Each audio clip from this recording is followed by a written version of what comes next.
Hi class, welcome to FSN 315. I know it is your winter break, but I just wanted to send you a message right now. I'm a little bit sick, so excuse my voice. My name is Corrine, I'm your teacher. You may have heard about this class requiring a volunteer component. And so I figured since it was your break right now, I may have a few students who want to get ahead on that volunteering. Don't feel obligated to, you don't have to. I just wanted to put the information out there in case that was something you were interested in. So I believe you can see my screen right now. And as part of the class, you are required to do 10 to 12 hours of volunteering. You are required to do this so that you can gain experience working with elderly people and observing elderly people, and specifically observing them in a nutrition situation if possible. I have over 5 agencies that I have connections with in the San Luis Obispo County area, and you're welcome to volunteer at any of those agencies.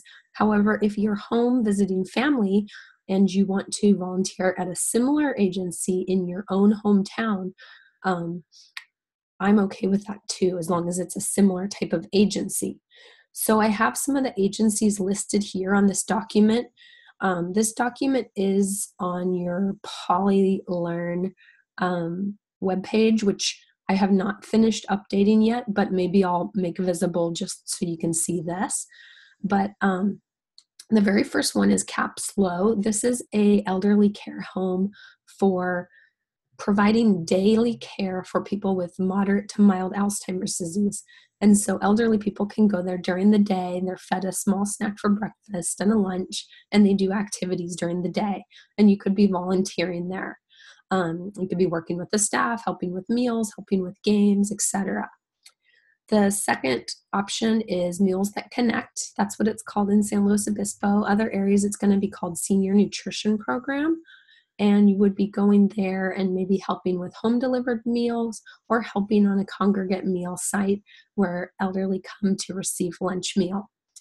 If you notice in these learning objectives and outcomes or service objectives, some of them say complete an assessment of elderly people. And you don't have to complete a formal assessment, but I would recommend taking a little notepad and writing some notes down of what you observe with these elderly people, how they're acting, what they're eating, what they're saying, what their interests are, things like that. The next agency is Slow Food Bank or CalFresh, and you can volunteer at the food bank. If you do volunteer at the food bank, I recommend you try to volunteer at one of their elderly distribution sites versus just working in the warehouse. The experience gained from working in the warehouse will not be as beneficial to this class as if you work in an elderly distribution site. The fourth area is Garden House. Garden House is an elderly care resident home in Morro Bay, and it is 24/7 care for patients with moderate to severe dementia. And so there you could be involved in feeding, getting meals ready, playing games, reading books, things like that. And these are more severe dementia patients. The fifth one is Magnolia Care. This is a similar home to Garden House, but in Santa Maria, California. And then the sixth one is Wilshire Health and Community Services. And they do, what do they call them? Like senior buddies and helping callers, where you could partner with an elderly person to be their companion, help them do small errands around the house, etc. Excuse me. Like I said, I'm not feeling so hot, but I wanted to get this out to you. So if you want to do these volunteering activities locally, you're more than welcome to. I already have these connections set up.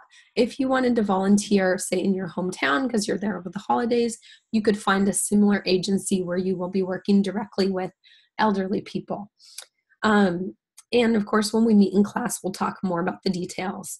I do have this service learning timesheet. And so if you do volunteer, you should fill out the service learning timesheet and have a summary of what you did, as well as the place where it was, if you're volunteering at some different place, and the agency supervisor sign it and how many hours you did. The recommendation is 10 to 12 hours. Within San Luis Obispo County, if you have to travel more than or half an hour or more, you can do 10 hours.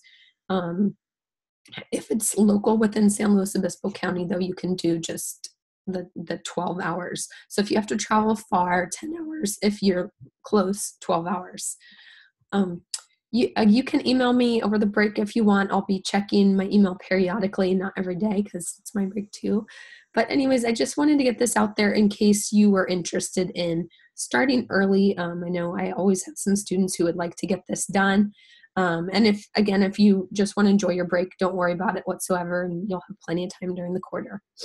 Okay, thank you guys. Bye.